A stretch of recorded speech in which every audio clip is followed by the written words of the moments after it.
শেখ হাসিনা চলতি বছর ডিসেম্বরে দেশে ফেরার অভিপ্রায় ব্যক্ত করেছেন। সেই সাথে নেতাকর্মীদের নিয়ে আত্মসমর্পণ করে বিচারের মুখোমুখি হওয়ার কথা বলেছেন। বার্তা সংস্থা রয়টার্সকে তিনি টেলিফোনে একটি সাক্ষাৎকার দিয়েছেন, সেখানে এই তথ্যগুলো এসছে। আপনার কি মনে হয় যে এটা শেখ হাসিনার মনের কথা, নাকি আসলে নেতাকর্মীদের চাঙ্গা রাখার কৌশল? আমি আসলে পজিটিভ চিন্তা করতে চাই মঞ্জু ভাইয়ের মতো। এবং এখানে ধরুন শেখ হাসিনার বয়স এখন ৮০ বছর। তার যে কোনো কারণেই একটা অনুশোচনা হতে পারে যে সারাটা জীবন এই কাজগুলো করলাম, এই বাংলাদেশ তো আমাকে অনেক কিছু দিয়েছে। তো কাজেই উনি এই সময়টাতে কয়েকগুলো কথা বলেছেন। ফার্স্ট কথাটা হলো তিনি বাংলাদেশে আসবেন, কোনো হুম্বি তম্বি কিছু বলেননি। এসে সোজা একেবারে বলছেন যে আমি লোকজন সহ আত্মসমর্পণ করব বিচারের কাছে। তো এটা ওনার মুখে এত নরম কথা আগে কখনো আমরা শুনিনি। উনি সবসময় গরম কথা বলেছেন। এর আগে বলেছেন যে জেলখানা প্রস্তুত করো, ফাঁসির মঞ্চ রেডি করো, আমি আসছি। কিন্তু এইবার তিনি বললেন যে তিনি আদালতে আত্মসমর্পণ করবেন। ২ নম্বরেও তিনি যেটা বলছেন যে যেটা কখনো কোনো অবস্থায় তিনি স্বীকার করেননি, অত্যন্ত বিনয়ীভাবে, যে দীর্ঘদিন একটা সরকার যখন ক্ষমতায় থাকে তখন সেখানে অনেকগুলো ভুল এবং ভ্রান্তি হয়, হতে পারে বলে নাই, হয়। এটাও মানে ওনার জন্য, মানে উনি যে ধরনের ক্যারেক্টারিস্টিক্স আমরা অতীতে দেখেছি, মানে আয়রন লেডি বললে ভুল হবে, আমি তাকে মাঝে মধ্যে বলতাম যে Hirak lady, the diamond lady. পৃথিবীতে সবচেয়ে শক্ত পদার্থের নাম হলো হীরক, তাহলে সে হলো হীরক কন্যা। তো সেই হীরক কন্যা এরা মরে যাবে, তারপরে আবার এদের মধ্যে চোখ হলো বিড়াল চক্ষু, বিলাই চক্ষু, ক্যাশ চাই। তো পুরুষদের ক্যাশ চাই হলে এক ধরনের ওরা বিনয় হয়, কিন্তু নারীদের ক্ষেত্রে উল্টা। কোনো নারীর যদি বিড়াল চক্ষু হয়, ক্যাশ চাই হয়, সে কিন্তু বাঘের চাইতেও হিংস্র হয় এবং ভীষণ রকম প্রতিশোধ পরায়ণ হয়, জেদি হয়, ভাঙবে তবু মস্কাবে না, এবং যেটা বলবে ওটার উপর সে স্থির থাকবে। তো এখন ওই শেখ হাসিনা আপনি দেখবেন যে সে ইজ ক্যাশ চাই, তার চোখ কিন্তু ওইরকম ক্যাশ চাই। তো ওই চরিত্র অনুযায়ী সে একেবারে মৃত্যুর পূর্বক্ষণ পর্যন্ত বলবে আমি ঠিক ছিলাম, আমি উন্নয়ন করেছি, আমি একটাও ভুল করে নিয়ে জামাত এবং বিএনপির ইনুস আমেরিকা এরা মিলে সব খুন খারাপই করেছে, আমি কিচ্ছু করিনি, আমি সাধ্য হাতে তুলির বেশি। এটা হলো ওনার ক্যারেক্টারিস্টিক্স। তো সেই জায়গা থেকে বের হয়ে তিনি বললেন যে দীর্ঘদিন ক্ষমতায় থাকলে মানুষের ভুলভ্রান্তি হয়। এরপর থার্ডলি হলো যে এই যে মঞ্জু ভাই যে কথাটা বললেন, মানে উনি আসলে ওই টেলিফোনের সাক্ষাৎকারটা দেননি, উনি রিটেন সাক্ষাৎকারটা দিয়েছেন, লিখিত। আপনি জানেন ইমেইলেও সাক্ষাৎকার দিয়েছেন। হ্যাঁ, তো লিখিত যে সাক্ষাৎকার যেটা আছে, লিখিত মানে ইমেইলই তো লিখিত সাক্ষাৎকার দিয়েছে, এটা ভেরি ডেঞ্জারাস। মানে যখন আপনি লিখিতভাবে কমিটমেন্ট করলেন যে আমি ডিসেম্বর মাসে আসবো, এখান থেকে আসলে ওনার আসলে ফিরে যাওয়ার যাওয়া মানেই ওনার রাজনীতিটা শেষ। ওনাকে আয়দা নভেম্বরে আসতে হবে, সেপ্টেম্বরে আসতে পারে, ইভেন টুমরো আসতে হবে, অথবা উইদিন দ্য ডিসেম্বর আসতে পারে, না সে 2027 সনের জানুয়ারি থেকে এটা চ্যাপ্টার ক্লোজ, আমি যতটুকু ভাবে যেটা মনে আছি। আজকে একটি অনুষ্ঠানে সাবেক চিফ প্রসিকিউটর আন্তর্জাতিক অপরাধ ট্রাইব্যুনালের তিনি বলেছেন যে আজকে এই যে ঘোষণা দেওয়া যে দুঃসাহস দেখিয়েছেন শেখ হাসিনা দেশে ফেরার, এটা হওয়ার কথা ছিল না, এটা রাষ্ট্রের ব্যর্থতা। আপনি কি কোথাও রাষ্ট্রের ব্যর্থতা দেখেন? এই যে শেখ হাসিনা ফিরতে চেয়েছেন দেশে এবং বিচারকে প্রহসনে পরিণত যে উনি প্রমাণ করতে চেয়েছেন, এইখানে রাষ্ট্রের ব্যর্থতা দেখেন কোথাও আপনি? না, এখানে আমি আসলে তাজুল উনি কি বলেছেন আমি তো জানি না।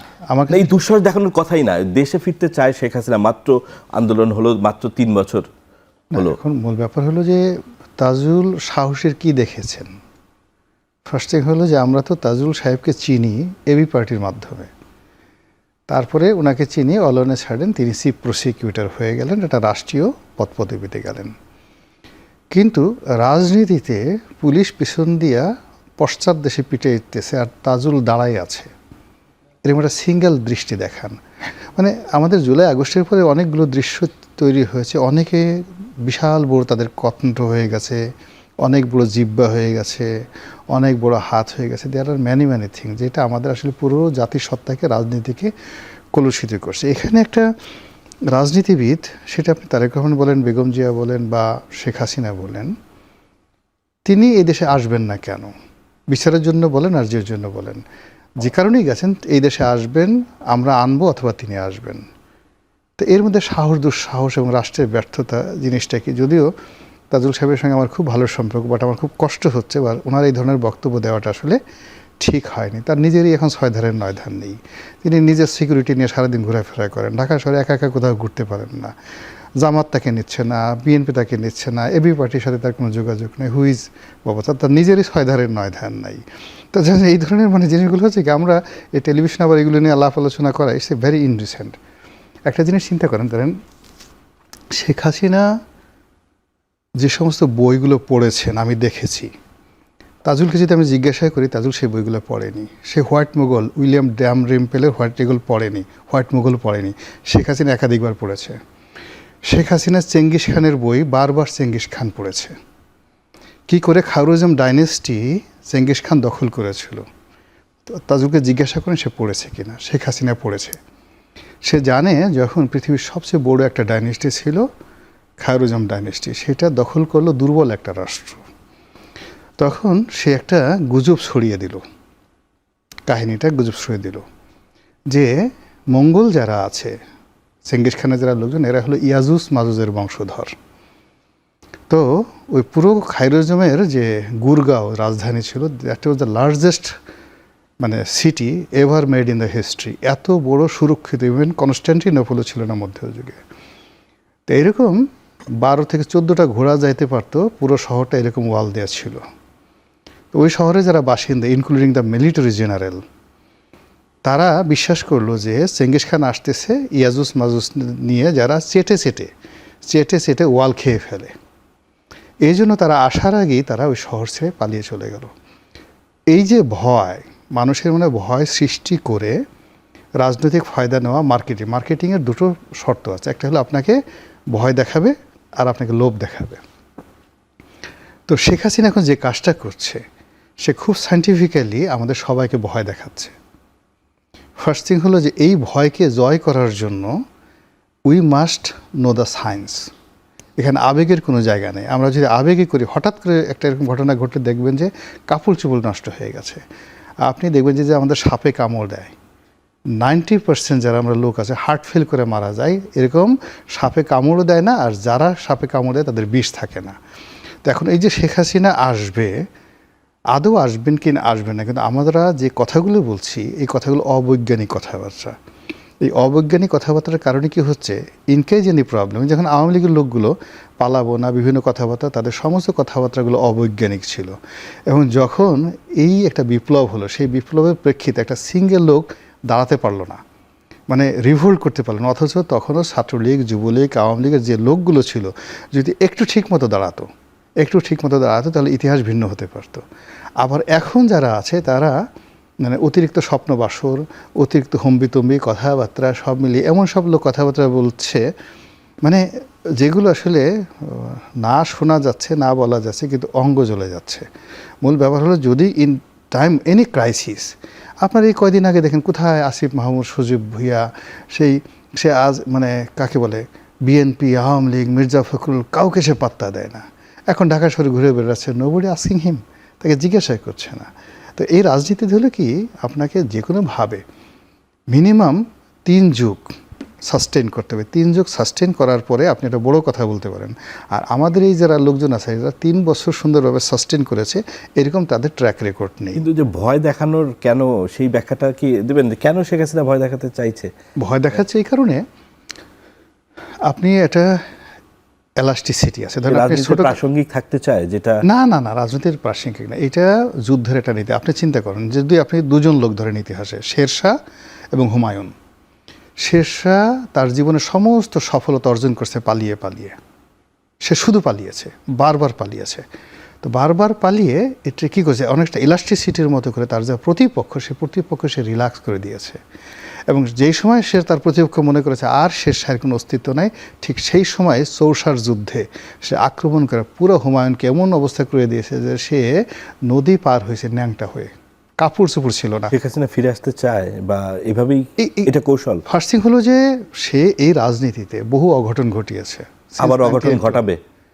অস্বাভাবিক কিছু নয় যে বহুবার আপনাকে কামড়িয়েছে, বহুবার আপনার গলা টিপে ধরেছে, বহুবার আপনাকে চেঁচা দিয়েছে, আপনি বহুবার তার হাতে মার খেয়ে আব্বা আব্বা করে কান্নাকাটি করছেন। পরে শেষ বসে মানুষ যত বুড়ো হয় তত এই সমস্ত লোক যত বুড়ো হয় তত বেশি তাদের দক্ষতা বাড়ে, অভিজ্ঞতা বাড়ে, যদি বলেন কুটনামি বাড়ে, শয়তানি বাড়ে। গ্রামীণ অঞ্চলে গিয়ে দেখবেন অনেকে যে বুড়া সারা জীবন এরকম কাজ করছে, বুড়া বা বুড়ি যত বুড়ি হচ্ছে তাদের শয়তানি বুদ্ধি বাড়ে। আপনার একথা মনে করার কোনো কারণ নেই। ওনার এই অভিজ্ঞতা, সারা জীবনের অভিজ্ঞতা, সারা জীবনের প্রাপ্তি, এইগুলো সব মিলিয়ে এখন সে শুধু টকবক করে ফুটছে। ওই যে চেঙ্গিস খানের আপনি যদি চেঙ্গিস খান কীভাবে মারা গেছে আপনি জিজ্ঞেস করেন আমাদের রাজনীতিবিদদের, কয়জন বলতে পারবে? এখন উনি ওই জিনিসগুলো আগে পড়েছেন, হাউ চেঙ্গিস খান উইন, কীভাবে সে উইন করেছে, এই বই সে পড়েছে। আপনার তার লাইব্রেরিতে এই বই আমি দেখেছি। তো যার জন্য আপনাকে এই জিনিসগুলো বুঝতে হবে যে তার মাইন্ড সেট আপটা কোন পর্যায়ে আছে। আপনি তার সাথে ফাইট করবেন, ফাইট করার জন্য তো আপনাকে সে, এখন ভারতের মতো একটা শক্তিশালী রাষ্ট্র তার পাশে আছে, সে সেখানে একজন প্রধানমন্ত্রীর প্রোটোকল পাচ্ছে।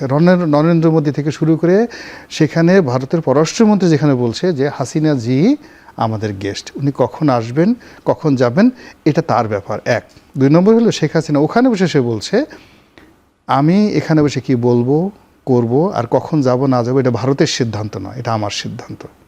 আপনি এটা কি ঠাট্টা মনে করেন?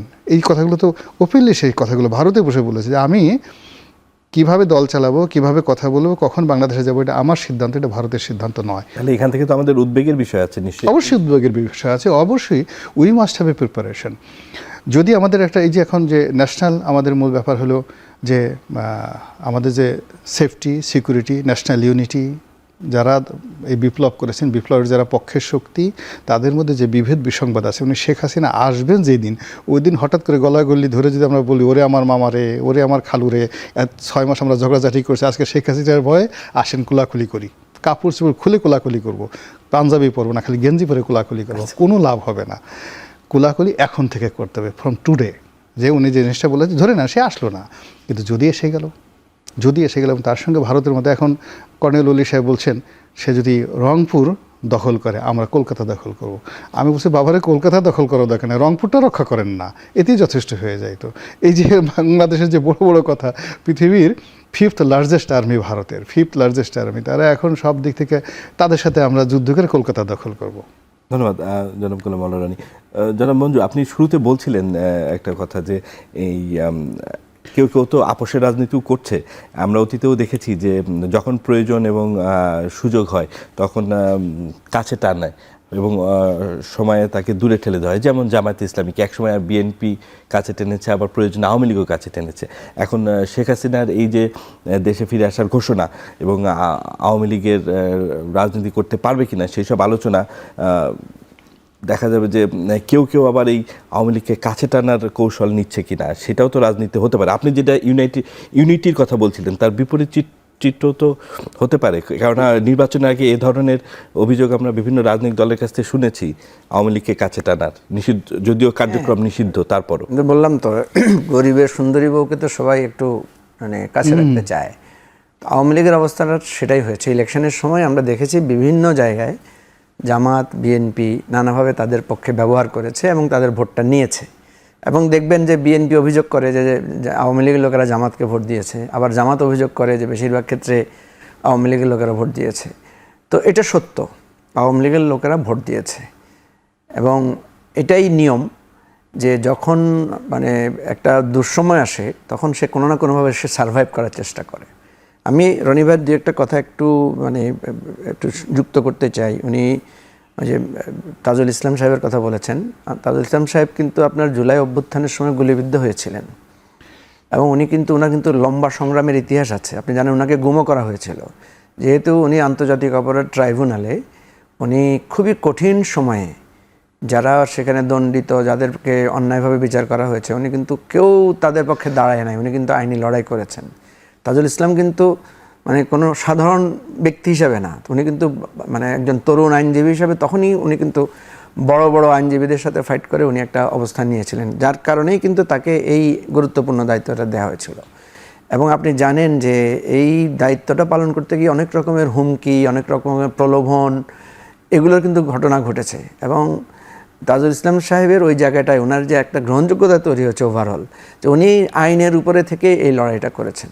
সুতরাং ওনার মানে উনি এমন হঠাৎ করে যে পরিস্থিতি আসলে উনি মুচড়ে পড়বেন বা যে কোনো বিষয়টা কিন্তু ওরকম না আর কি। যাই হোক, আমি যেটা বলি, শেখ হাসিনা এই যে আপনি বলছেন ভয় দেখাচ্ছে, ম্যাকিয়াভেলির একটা বিখ্যাত থিওরি আছে বা ওনার একটা গাইডলাইন আছে। উনি বলেছেন যে তুমি যদি রাষ্ট্র শাসন করতে চাও তাহলে দুটো জিনিসের সংমিশ্রণ লাগবে, একটা হচ্ছে ভয় আর একটা হচ্ছে ভালোবাসা। বলছেন তুমি যদি মানে শুধু ভালোবাসা দিয়ে রাষ্ট্র শাসন করতে চাও তাহলে পারবা না। বলছে আর যদি তুমি শুধু ভয় দিয়ে শাসন করতে চাও তাহলে শাসন করতে পারবা, ঠিক আছে, কিন্তু তোমার বিরুদ্ধে একটা সময় গিয়ে বিদ্রোহ হবে। তো আমার কাছে মনে হয়েছে শেখ হাসিনা এই ভয় দেখিয়ে আমাদেরকে শাসন করেছেন তো 12 বছর, 15 বছর, 16 বছর, তার পরিণতিটা সেরকম হয়েছে। তিনি ম্যাকিয়াভেলির থিওরি ফলো করেছিলেন, কিন্তু ম্যাকিয়াভেলি যে লাস্টে সতর্কতা যেটা দিয়েছিলেন সেটা উনি আর উতরাতে পারেন না। উনি হয়তো ভেবেছিলেন যে উনি এটা উতরিয়ে যাবেন, তো এখনও কিন্তু উনি ওই ভয় দেখানোর জায়গায় আছেন। তো সেদিন আমার খুব মজা, আমার কাছে একজনের মেসেজ পাঠিয়েছে আমাকে থ্রেড দিয়ে, যে এবার আসলে কিন্তু আর রক্ষা পাবা না তোমরা, তোমাদেরকে আমরা শেষ করে ছাড়বো। আরেকজন মেসেজ পাঠিয়েছে যে শেখ হাসিনা তো ভারতে পালাইতে পারছে, তোমরা কোথায় পালাবা? তো আমি বলছি যে ভাইরে, আমাদের তো কোথাও পালানোর জায়গা নাই, সুতরাং আমরা এখানেই থাকবো। আর আমাদেরকে তুমি ভয় দেখাইতেছো, তো আমরা তো এই ভয়কে জয় করেই তো লড়াই করছি। শেখ হাসিনা 2024-এ যেরকম পাওয়ারফুল ছিল, এর চাইতে আর কত পাওয়ারফুল হতে পারবে শেখ হাসিনা? ঠিক আছে, হোক না, আমার তো এটা নিয়ে কোনো অসুবিধা না। আমরা তো শেখ হাসিনাকে ফেস করেছি, এমন না যে আমরা কোনো আর্টিফিশিয়াল প্রসেসে করেছি। আমরা 17 বছর 16 বছর বারবার ইলেকশনে লড়াই করেছি, পারি না, আবার তো সমবেত হয়েছে, আবার তো রাজপথে এসেছি। রনি ভাইয়ের আরেকটা বিষয় আমি একটু বলি, সেটা হচ্ছে পৃথিবীর ইতিহাসে সাম্রাজ্যবাদী শক্তি তাদের খেলার পুতুলদের বিপদে কেউ এসে দাঁড়ায় নাই। আমেরিকা আপনি দেখেন, ওই যে কাবুল যে ছেড়ে গেছে, ওই যে হেলিকপ্টারে উঠে জোড়ায় গেছে, তাদেরকেও রক্ষা করে নাই। ভারত 15ই আগস্টে শেখ মুজিবের হত্যাকাণ্ডের পরের ঘটনা অনেকে মনে করেছিলেন যে আর্মি পাঠাই দিবে, ইন্ডিয়ান আর্মি, করে নাই। আপনার ব্রিটিশরাও কিন্তু ওই আপনার মীর জাফরকে রক্ষা করে নাই শেষ পর্যন্ত, বরং মীর জাফরের করুণ পরিণতি হয়েছে। সুতরাং আমি আপনাকে বলি, ভারত শেখ হাসিনার জন্য তেমন কিছু করবে না, যেহেতু তাদের আন্ডারস্ট্যান্ডিং ছিল, গোপন চুক্তি ছিল, সেই চুক্তির আলোকে শেখ হাসিনাকে সে আশ্রয় দিয়েছে, এবং এটা ভারতের উপায় ছিল না কিছু করার। কারণ ভারত যদি শেখ হাসিনাকে আশ্রয় না দিত, তাহলে এই উপমহাদেশ সারা পৃথিবীতে ভারতের এই নির্লজ্জ দালালি করার মানে কবর হয়ে যেত, আর কেউ করতো না। এখন এটা কিন্তু আমাদের জন্য একটা বিরাট সিগনিফিক্যান্ট ঘটনা ঘটেছে যে শেখ হাসিনা ভারতে গিয়ে আশ্রয় নিয়েছে, এবং ভারত কিন্তু চিরজীবনের জন্য একটা ভুল করেছে সেখানে শেখ হাসিনাকে আশ্রয় দিয়ে, যদিও তাদের উপায় ছিল না।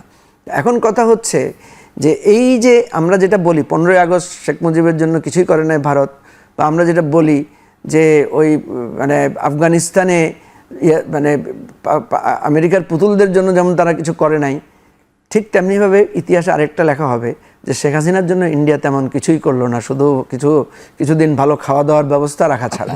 এবং এর পিছনে কিছু করা সম্ভব না, কারণ এরকম একটা জনরোষ, জনমানুষের, আপনি দেখেন বিএনপি জামাতের মধ্যে অনেক বিতর্ক আছে, এনসিপির মধ্যে অনেক বিতর্ক আছে, কিন্তু শেখ হাসিনা প্রসঙ্গে কিন্তু কোনো বিতর্ক নাই।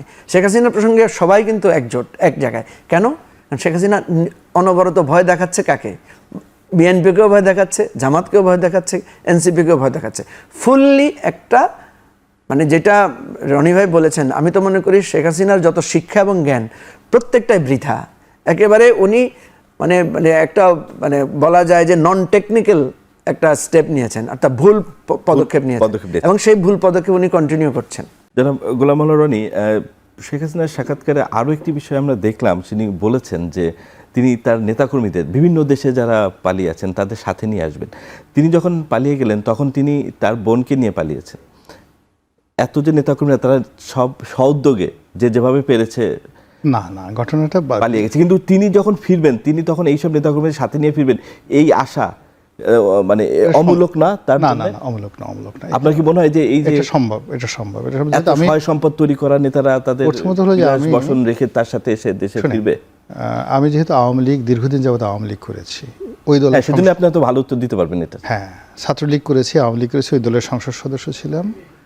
তারপরে যারা ধরেন শেখ হাসিনা, খালেদা জিয়া, তারেক রহমান সাহেব, এদের সবাইকে খুব ঘনিষ্ঠভাবে দেখেছি, তুলনামূলকভাবে, মানে নিরপেক্ষভাবে আমি বলতে পারি আসলে প্রত্যেকটা দলেরই মানে নেতাকর্মী যারা আছে তাদের, সাধারণ নেতাকর্মী, তাদের সুপ্রিম লিডারের জন্য আসলে তাদের অনেক ডেডিকেশন থাকে।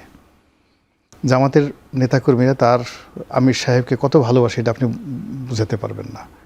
ওই আমির সাহেব তাদেরকে ডেকে জিজ্ঞাসা করছে না, বা তারেক রহমান সাহেব ডেকে জিজ্ঞাসা করছে না, কিন্তু নয়ন ওই গাড়ির সামনে দৌড় দিবেই, তারেক রহমান সাহেব ভালোবাসা দেখাবে। সে যদি ডেকে জাগে এবং যদি গালাগালিও করে তবু নয়ন রাকিবেরা দৌড়াদৌড়ি করবি। শেখ হাসিনার একই অবস্থা।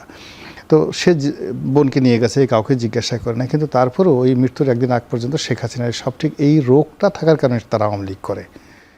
আর এই রোগটা আপনার আমার না থাকার কারণে আমরা যেখানে সে টকশোতে এসে সাহেব হয়ে গেছি, এই হলো মূল ব্যাপার। তো যার জন্য সবাই আসবে না, কিন্তু অনেকে আসবে, এই গেল একটা বাস্তবতা। মানে আমি মানে অ্যাজ এ পলিটিক্যাল অ্যাক্টিভিস্ট হিসেবে আমি যেটা দেখেছি এটা হবে।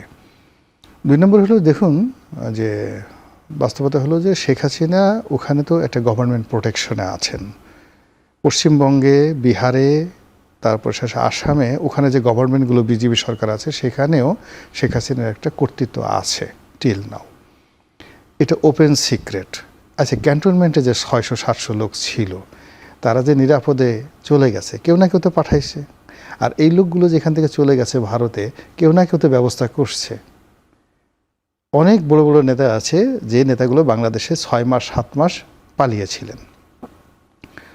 তারা এই ইনক্লুডিং আমাদের যে ধরেন 2-3 জন লোকের কথা বলি, যেমন নজরুল ইসলাম বাবু আছেন, তারপরে সাবেক পররাষ্ট্রমন্ত্রী আছেন, তারা তো বলছেনই, ওয়াদুল কাদের আছেন, সমর রেজাউল করিম আছেন। আচ্ছা, এরকম অসংখ্য মানুষ সীমান্ত পাড়ি দিয়ে গেছে, ওই পাশে তাদেরকে রিসিভ করছে, তাদেরকে আবার নতুন পাসপোর্ট তৈরি করে থাকার ব্যবস্থা করছে। এই দেশও তো ছিল আপনার ফ্রেন্ড শারমিন, হ্যাঁ, শিরিন শারমিন ছিলেন, হ্যাঁ এরা সবাই ছিলেন। এখন এই যে জিনিসগুলো যারা করছে, এর সঙ্গে শেখ হাসিনার তার দলের একটা চেইন কাজ করছে। মানে সবাই যার যার মধ্যে গেছে, নট লাইক দ্যাট। ওখানে তাদের একটা শেল্টার হাউস থেকে শুরু করে পুরো জিনিসগুলো, এটাই হলো আমার ভয়ের কারণ। কোঅর্ডিনেটেড ওয়েতেই হয়েছে তাদের, রাইট। তাদের কন্টিনিউট মানে তারা ধরেন আরও 1 মাস আগের থেকে তাদের প্রস্তুতি ছিল, তাদের পালানো হতে পারে। আপনি তাপসের সঙ্গে শেখ হাসিনার কথার ধরন দেখি তো বুঝতে পারেন, তিনি তাকে বলে দিতে চাইছে তুমি এটা বলে দাও এয়ারপোর্টে আমি চলে যাচ্ছি। মানে ইট মিনস পরিবারের একটা বিরাট অংশকে আপনি দেখেন, শেখ পরিবারের শেখ পরিবার কেউই তো একজন শুধু অ্যারেস্ট হয়েছে, সেটা আবুল হাসনাত আবদুল্লাহ সাহেবের ছোট ছেলে, তাও হ্যাঁ, ও ছাড়া আর সবাই নিরাপদে উনি নিয়ে গেছেন। তো এটা তো একটা প্ল্যান না থাকলে তো হয় না, এই প্ল্যানে নিয়ে গেছেন। 2 নম্বর তার যারা আপনজন তাদেরকে নিয়ে গেছেন। আর যাদেরকে ধরা হয়েছে জেলখানাতে, আপনি দেখেন সালমান সাহেবকে ধরা হয়েছে, আনিসুল হককে ধরা হয়ে গেছে, এইগুলো আওয়ামী লীগ খরচের খাতায় ফেলে দিয়েছে। মানে এদেরকে আওয়ামী লীগ খরচের খাতায় ফেলে দিয়েছে এবং এদেরকে রেখে গেছে যে তোদেরকে দৌড়ুক। কিন্তু তারা যাদেরকে অ্যাসেট মনে করেছে তাদের নিয়ে গেছে, তাদের সবাইকে তারা নিয়ে গেছে। ফলে এই মানুষগুলো একসাথে আসবে না, এটা আপনি বুকে হল্প করে বলতে পারেন না। ধন্যবাদ। আমাদের তো সময় কম, আমাদের এখানে শেষ করতে হচ্ছে। জনাব মঞ্জু, এখন প্রশ্ন উঠেছে দল হিসেবে আওয়ামী লীগের কী হবে? তাদের একটা মানে আন্তর্জাতিক অপরাধ ট্রাইব্যুনালে তদন্ত সংস্থা তদন্ত করছে তাদের অপকর্মের ফিরিস্তি 73 থেকে সর্বশেষ সময় পর্যন্ত। এখন আওয়ামী লীগ, শেখ হাসিনার দেশে ফেরার মাধ্যমে আওয়ামী লীগ প্রাসঙ্গিক হয়ে উঠবে, অনেকের এরকম আশঙ্কা। আপনি কি মনে করেন যে দল হিসেবে আওয়ামী লীগ, এখন তো কার্যক্রম নিষিদ্ধ আছে, দল নিষিদ্ধের দাবিটা আসলে মানে পাবে কিনা, জনসমর্থন পাবে কিনা? আমাদের গ্রামাঞ্চলে একটা গল্প আছে, সেটা হচ্ছে ওই এক ভদ্রলোক ধান ক্ষেতের মাঝখান দিয়ে যাচ্ছিল, তার চাচার ক্ষেতের মধ্যখান দিয়ে। তো যখন ধান ক্ষেতের মাঝখান দিয়ে যাচ্ছিল, ধান তো নষ্ট হচ্ছিল, তো চাচা চাচা দেখে বলছে, এই কে রে আমার ধান ক্ষেত নষ্ট করে। তো সে দাঁড়ায় গেছে, চিন্তা করছে চাচা তো দেখে ফেলছে, এখন আবার পিছনের দিকে যায়। তো সে যখন পিছনের দিকে যাচ্ছে, চাচা আবার বলে যে আবার পিছনে যায়, আমার ধান নষ্ট করে। তো সে বলে যে চাচা এখন আমি কি করব? বলে যে তুই কিও করতে পারবি না। আওয়ামী লীগ তার রাজনীতিকে এমন জায়গায় এসে দাঁড় করিয়েছে। দেখেন, আওয়ামী লীগ অনেকে বলে যে আওয়ামী লীগ সন্ত্রাসের আশ্রয় নেবে। আওয়ামী লীগ যে সন্ত্রাসের আশ্রয় নিয়েছে, ওসমান হাদিকে হত্যাটা কিন্তু আওয়ামী লীগের একটা যোগসাজশে, দেশীয় আন্তর্জাতিক জায়গা থেকে। কী লাভ হয়েছে দেখেন, বরং ওসমান হাদি একটা বীর আকারে হাজির হয়েছে জনসমক্ষে। এবং এইটাকে, ওসমান হাদিকে কেন্দ্র করে যে পরিমাণ অ্যান্টি আওয়ামী লীগ সেন্টিমেন্ট এবং অ্যান্টি ইন্ডিয়ান সেন্টিমেন্ট আমাদের দেশে প্রডিউস হয়েছে, আমার মনে হয় এটা তারা বিরাট, তারা এখন মানে সারা জীবন এটার জন্য কী করবে, আফসোস করবে। ঠিক আছে, এবং এটা আফসোস করছেও তারা। কথা হচ্ছে আওয়ামী লীগ এমন একটা জায়গায় নিয়ে গেছে তাদের রাজনীতিটাকে, এমন একটা অবস্থানে সে চলে গেছে, তার পক্ষে সমাধান বের করতে হলে তাকে দীর্ঘদিন চুপ থাকতে হবে। কথা বুঝছেন? এবং তাকে আইনি বিচার প্রক্রিয়ার মধ্যে দিয়ে তাকে সোপর্দ হতে হবে, এটাই প্রসেস, আর কোনো প্রসেস নাই। কারণ সে যখনই রাজনীতিতে দেখবেন আপনি, এই যে যেটা রনি ভাই বললেন, আওয়ামী লীগের প্রচুর লোকেরা কিন্তু নানাভাবে নানা আন্ডারস্ট্যান্ডিংয়ের মধ্য দিয়ে কিন্তু এখনও আছে, ছিল, ঠিক আছে, আপনি দেখবেন কোনো না কোনো কাভারেজের মধ্যে আছে। এবং আমি তো বলি আওয়ামী লীগ 3 ভাগ হয়ে গেছে, মানে 5ই আগস্টের পরে। 1 ভাগ পালিয়ে গেছে কোনো না কোনোভাবে, শেখ হাসিনার চ্যানেলে হোক, নানা ব্লেসিংসে হোক, নানাভাবে পালিয়ে গেছে। আরেক ভাগ দেশে আছে কিন্তু পালাতে পারে নাই, আন্ডারস্ট্যান্ডিং করে আছে, নানাভাবে বিএনপিকে টাকা দিয়ে, জামাতকে বুঝিয়ে নানাভাবে আছে। আরেক ভাগ হচ্ছে নিরীহ টাইপের, যারা ওই যে নেতা কর্মীরা কিছু টাকা পাঠায়, মাঝে মাঝে মিছিল করে, অ্যারেস্ট হয় এবং বিভিন্ন সময় তারা নির্যাতন নিপীড়নের শিকার হয়।